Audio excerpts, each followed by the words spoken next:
I'm not just here to like give you little bits of information. I am here to help you all become parents. And in that process, there is a lot that we have to help educate you on, make sure that you feel comfortable and informed. We are attuned to your emotions. So we ask you, how do you feel about becoming a parent? How are your family finances? Are you set up to be parents? How are you feeling about your relationship? A lot of times relationships suffer when people have children because the amount of attention that you can provide to your partner that you had been is now shifted. And so there can be guilt on one side, there could be frustration. And as a doula team, we ask you these questions to make sure that you are fully prepared for your Wow. for postpartum.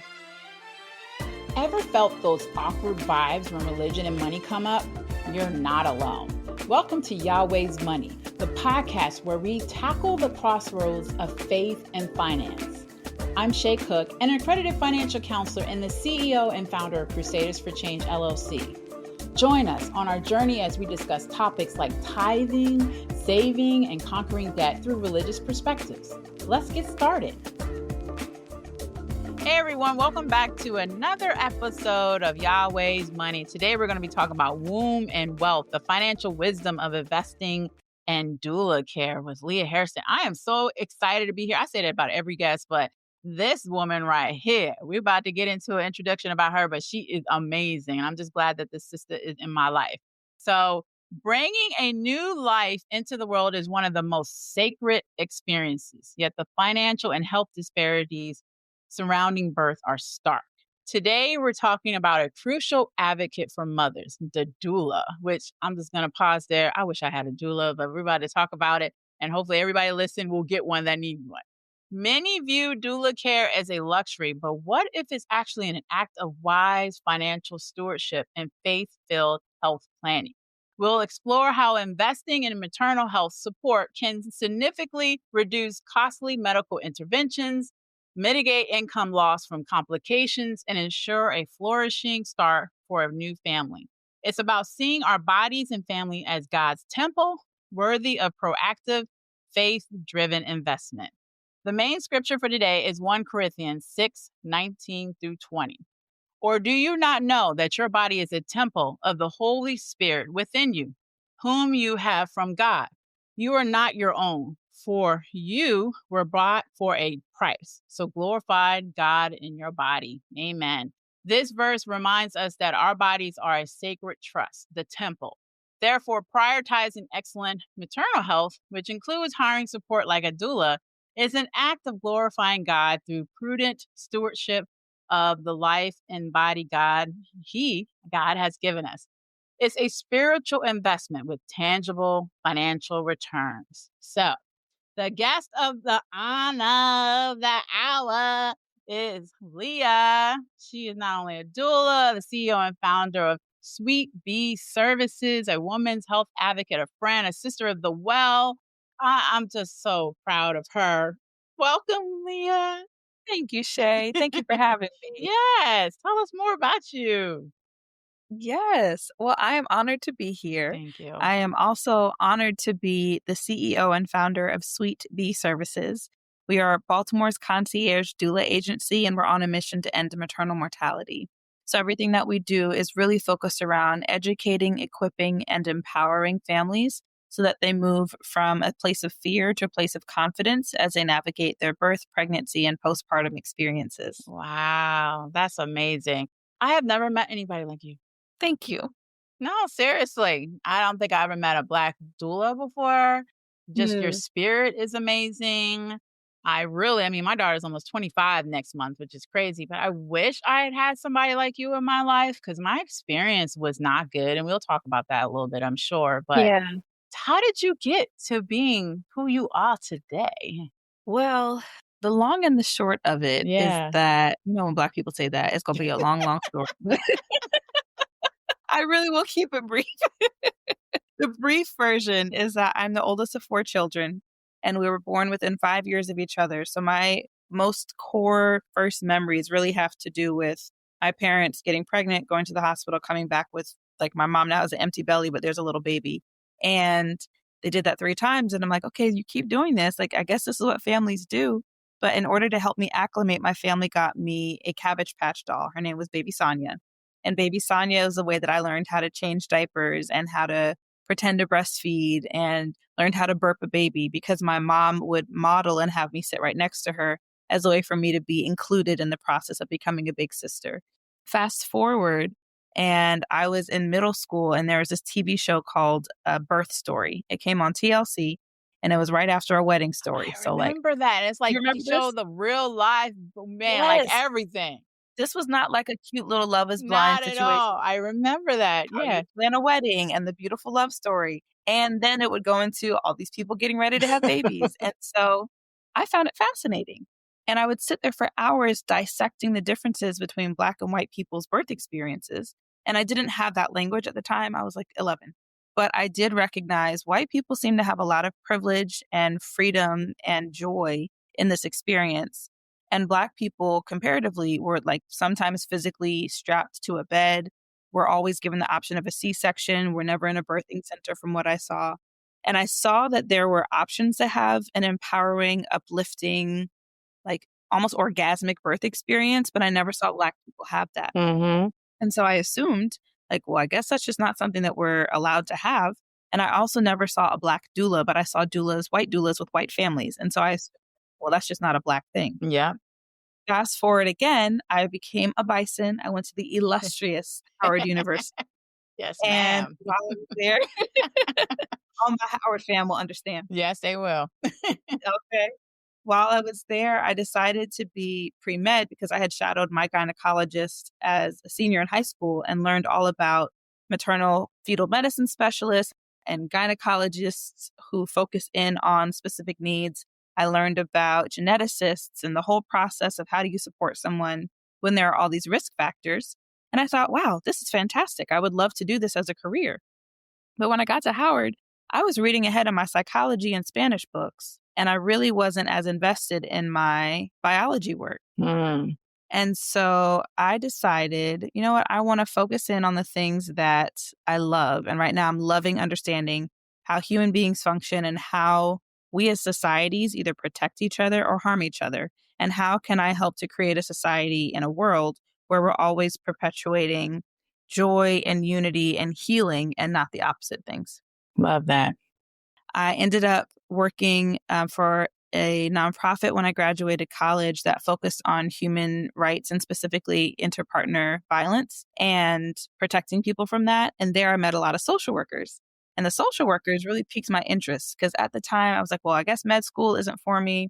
I had taken the LSAT. I thought I wanted to be a lawyer. I said, I don't want to do this. This is not for me. So in the middle of taking the LSAT, I remember I was sitting at Morgan State University taking the LSAT and I said, this is not my career. Finished Wow. it and went on and applied to social work school. And I only applied to one social work school and only one program because I said, if I don't get into this, it's not for me. Come to find out, I went to Columbia University in New York. Wow.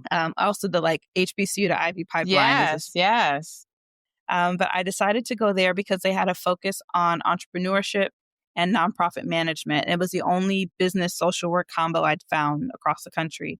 It's also the first school of social work in the country. So I went there, and my first couple of weeks, I met a Black doula. And I said, wait, this is a unicorn. Like, Yes. tell me more. I was so excited. So she told me about how to become a doula and what she loves about it. And at the time, it was not a full time career. It was something that people did as a hobby, investing back into community. And I said, okay, no problem. I'll do that. So I got trained in April of 2016. And every question I'd had about, like, how do you navigate the hospital system? And why should I ask these questions? And who else can I call? And like, do I have to be on my back to give birth? All of that was clarified for me. And so immediately they were like, we have a pro bono opportunity. If you'd like to volunteer, I was like, yes, yes. Who's Yes. pregnant? Who needs help? I went to 8 births in 8 weeks. And I Oh promise you, my God. I was not playing. It's probably my like neurodivergent hyper. Yeah. I was like, yes, let's do it. But I also finally found an opportunity to do the thing that I'd known I wanted to do my whole life. I just didn't know how. So I went to 8 births in 8 weeks. And I quickly realized, yes, I had been trained as a doula, but there was so much more I needed to learn to really serve families well. And so I've spent the last 10 years perfecting my craft, getting additional certifications, and then building community around me so that we can support our community, our like broader community well and support each other well. Oh my God. I love that. First of all, well, Kudos. Super proud. You were like so obedient to your spirit. Yeah. You didn't I have to hesitate. be. I have to So many be. people, including me, God says one thing, you're like, whatever, I know this. But she was like, nah, da da da da da. Like you were following the steps. It's like you knew that, and you didn't know what it was or what it was called. But then when you saw it and you was like, okay, you just kept heading, you were so obedient. So Thank you. I that is really amazing. To that point though, Shay, I have to give credit to my parents because I am a pastor's daughter. Oh, I also PK. my parents yes, so I'm a PK, and I come from an entrepreneurial family, and we've always had very non-traditional, like, lifestyles. And so even growing up, I remember I was born in Silver Spring, Maryland. When I was 3 weeks old, my parents moved across the country to LA so that my dad could be a full-time missionary for collegiate athletes. And that meant my family moved away from their family in order to call to ministry. So I've grown up and, like, we've done that multiple times when I was a child. So I grew up seeing very faithful and obedient parents, and even when they didn't have the finances to match their faith, they always said, "God will provide." And so they said, "As long as you're obedient to the call, he will always provide, and if he's not providing in the ways that are true to his word, you need to check if you're outside of the will that he has for your life, and or have you not completed the mission to the way that he has instructed you to do so." So I really have to credit Rod and Sherry Hairston for Yes. All right, Rod and Sherry, shout out to you. Thank you for this beautiful light here. And I'm sure your siblings are probably just as, if not, I don't know if you are They you the are. oldest? They are? That's Yes, our whole amazing. family. I boast about everyone in our family because 'cause they're just Oh, so phenomenal. Brilliant I have brilliant artists, very kind family members, even my sister-in-law. all righty. Well, thank you for that story and that background and just being obedient. Let's get into our rapid fire questions. Okay. Take your seat, let the wisdom inherit. Let's hit the rapid fire questions. Say what's on your spirit. Take your seat, let the wisdom inherit. Let's hit the rapid fire questions. Say what's on your spirit. What is the single biggest financial misconception people have about hiring a doula? People assume that a doula is a luxury, and when they say that, they also say that they are not worthy of luxurious experiences, Oh, wow. Wow. Yeah, and we know that's not true. and that's not true at all. We deserve luxurious experiences. Exactly, exactly. Beyond the hospital bill, what is the most unexpected financial cost that a good doula support can help a family avoid? More than anything, having a doula also makes sure that you're not overspending when it comes to additional resources or that you're spending wisely. There is an investment when you have a child. You're Yes, it going to have to is. pay for things, but knowing which things to pay for so that Mhm. you don't have to duplicates and or that you are clear on how to maximize your support system, you're really paying for wisdom. Mm. You have a well-trained and or seasoned doula, Mhm. then that's an investment that will have lifelong dividends for you. That's good because I mean, I had my mama, which was good. I'm not gonna discount that. She was some but it would've I'm telling you, I'm so jealous. I wish I had a doula. The reason you have a doula is so that your mom could be your mom and your partner. Exactly. Yeah, because she was really there helping me with the healthcare and all of the things and say, get this book, that book. And there were some educational programs. I had a baby through the military system. My husband was in the military at the time. So they had some programs set up, but I'm sure there was a lot that I missed. And I just had to learn as I go. And I love that. Let your mom be your mom and not your Yes. doula. And so lastly, from a financial faith perspective, is investing in a doula an expense or an investment? It's an Of investment. course it is. Yes. That's pretty obvious. Especially with your light and your obedience, obviously, it is an investment. Absolutely. Yeah. It's an investment Yeah. because people who are prepared pay for their investments. Like if you're going to buy a house, then you find a good realtor. If you want to have great, financial practices, you're going to get a financial advisor. You're going to build that team. If you want great health outcomes, you need to build your healthcare team. And a part of that, especially in the US, has to do with combating maternal mortality rates. You need a team. You need a team of advocates and people who are well versed in that process because you can be like, the quarterback of your birth experience. I was raised, in football. So you can be the quarterback of your birth experience, but you need a good coach. And that's really what your doula is here for, is that we are coaches. We can see things that maybe you can't see. We can provide resources that you didn't know about before. We can help to bring cohesion to the team so that everyone's working on your, like, to your benefit and on your behalf in a way that you should not have to while you are in the midst of your birth or postpartum experience. It's a vulnerable time, and you should have freedom to be in that vulnerable time.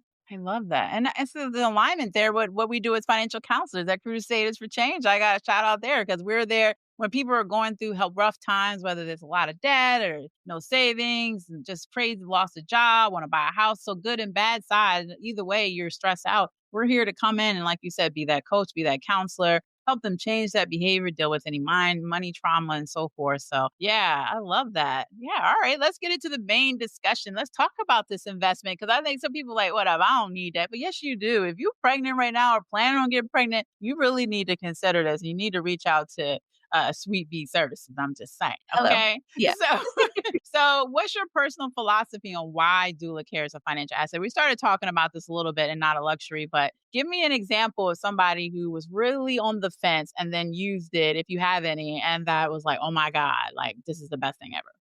Oh, absolutely. One of my favorite parts about being a doula is actually working with dads because I Mm. find that dads are in many ways the gatekeeper. They're the ones who traditionally, for our heterosexual couples, they're the ones who manage the money or can say, yes, we're going to make these big purchases. And so when it comes to our families, oftentimes dad's like, it costs how much? And why am I investing this many thousands? And I'm like, okay, I hear you. Also, this is a transformation. I'm not just here to like give you little bits of information. I am here to help you all become parents. And in that process, there is a lot that we have to help educate you on, make sure that you feel comfortable and informed. We are attuned to your emotions. So we ask you, how do you feel about becoming a parent?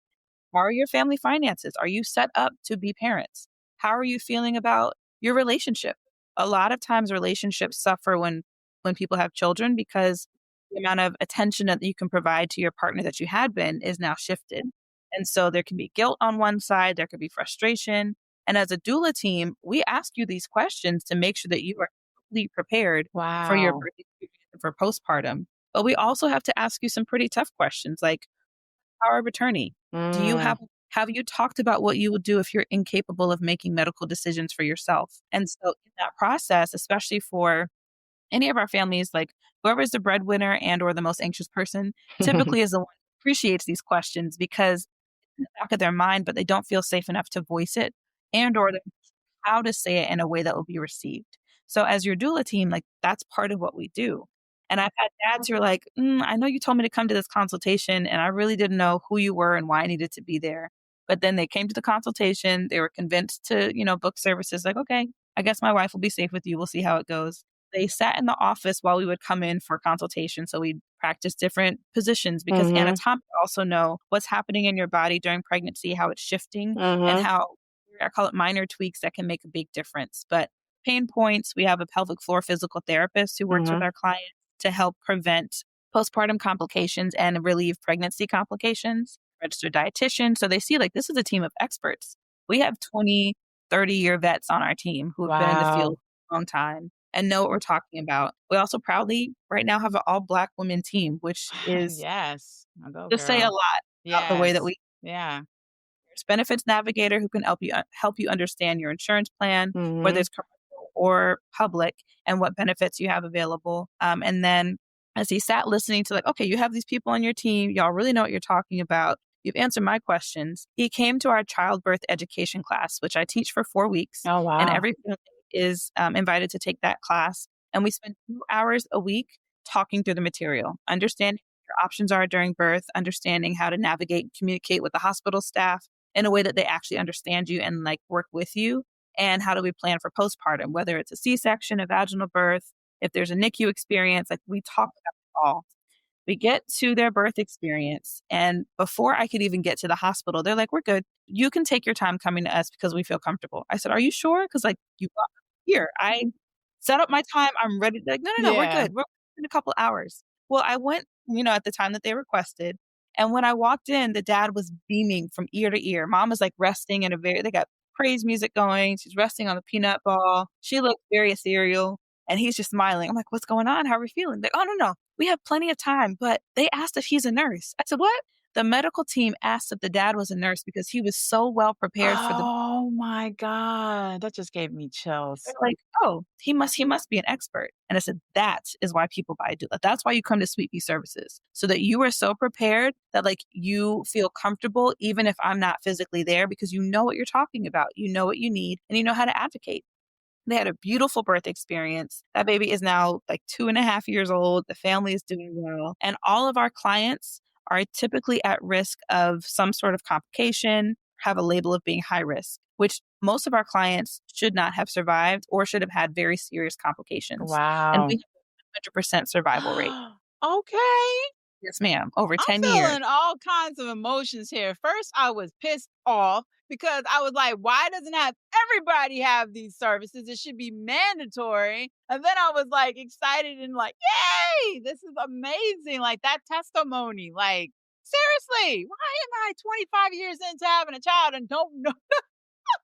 I'm just sitting here thinking about so many things. I'm going to talk off the line about it because we don't have enough time on this podcast. But I'm just like, oh my God, I mean, all the people from the teen moms to the young moms to the older moms that, ugh, all the people that, lost children that shouldn't have because if they just had sweet bee services or something similar, oh my God. Like this should be a mandatory because all we think of is we got the doctor and a nurse and that's it, right? We got a doctor usually. You don't see a nurse really and just to, check you in and out. So you're in But labor, yeah. yeah, until you're in labor. But outside of that, you're Mhm.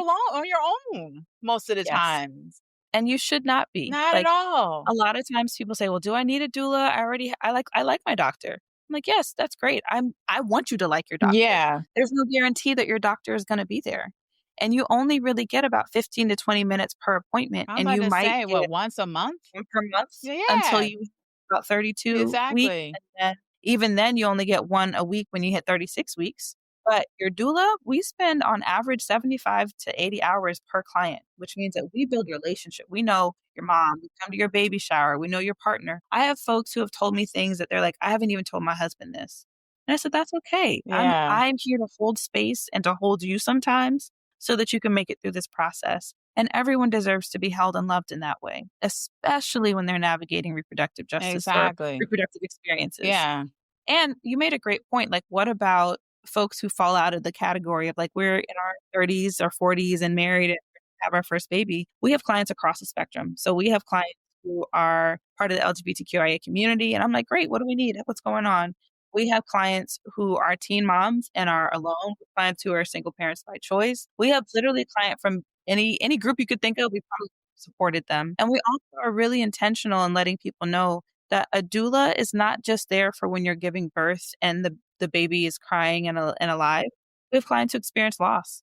We have clients who experience pregnancy loss when babies had a heartbeat and now no longer have a heartbeat. We've had medical terminations for everyone's safety that we've had to support folks through. We've had miscarriage or spontaneous loss early and late. We've had stillbirth. Like we've run the gamut in terms of the experiences our clients have had. Folks have been in the NICU sometimes weeks on end. And so we are a team that is experienced in birth and nobody can guarantee what their birth process will be. Like sometimes you're fearful, sometimes you're excited, sometimes it's a mix of both. All of those feelings are valid. So you should have the space to feel them and to unabashedly feel them.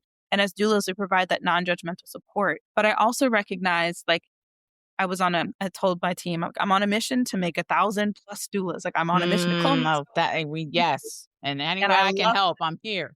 thank you. Yes. Yes. We need more doulas because in 2020, I believe, only 6% of births were attended by a doula in the entire US. But in Maryland alone, we have around, I think it's just under 300,000 births per year was the last study done. So that's a lot of people that don't have support. And I wanted to find a way to fix that, especially because I see so often that people have a diagnosis of preeclampsia, which is a blood pressure disorder during pregnancy. And so I developed an app that helps people to track their health metrics, specifically their blood pressure and their mood throughout pregnancy and the first year postpartum, so that we can address at least two of the top maternal mortality factors, which are preeclampsia and postpartum hmm depression. Oh my God. Girl. It's just, oh Lord. Oh. God, thank you, Yes. Jesus. That's all I can Yes. say. Thank you, Jesus. So, how do we reduce the likelihood of costly interventions like C sections that are more expensive than vaginal births and extended hospital stays? How do you help with that? Doulas. Doulas, yeah, exactly. Doulas Past actually that point. statistically reduce the risk of a C-section by Mhm. 47%. What? Yes. Ugh, So if you have a doula by your side, having somebody who can help you understand your options, help you ask for a second opinion, who can help you understand what is a birth process and when is this an emergency, helps to reduce the risk. And then we also shorten the postpartum recovery time, whether it's or a C-section birth, by providing on hands and emotional support. I'm sure I went through postpartum because I mean, I remember I didn't want to get dressed. I remember my family making fun of me. I think I shared this with you because I wore a scarf for like 2 years because I didn't want to do my hair. I just wanted to take care of my baby. And I'm sure I went because I'm diagnosed with depression and anxiety, general anxiety disorder before I even had my child. Like I literally was on Paxil for my depression and I had to get off because I was pregnant because I didn't want to put her at risk. And I'm glad I didn't because then there was a lawsuit later on for that. But I was just like, man, and let's talk about the economic impact on health, right? So you did, a healthy birth, better postpartum recovery translate directly into less time off work, reduce mental health costs, long-term financial stability for the family. I mean, just life, period, right? People are surviving. They're not dying like Black women are dying in this country from having babies, which is to me, it's a systematic thing. We're not gonna talk about that on It the show. absolutely is. They want us to die, unfortunately. But yeah, let's talk about that. What numbers or what have you seen? I'm sure all of that's true, right? People, you're saving money for the country, You for save money. families. Yeah. Absolutely. Because the also one thing that people don't often talk about is the risk of readmission. So when I'm talking with our hospital partners and community-based partners, I'm so adamant about making sure we address preeclampsia as early as possible because once somebody delivers their baby and the placenta comes out of their body, they're now at risk for eclampsia. Mm. And eclampsia and HELLP syndrome are the severest forms of this disorder taking over the body, which can lead to seizures and or stroke and death. So aside from like getting back to a great quality of life, he has a stroke in postpartum that you never know like the severity of the stroke, how their body recover.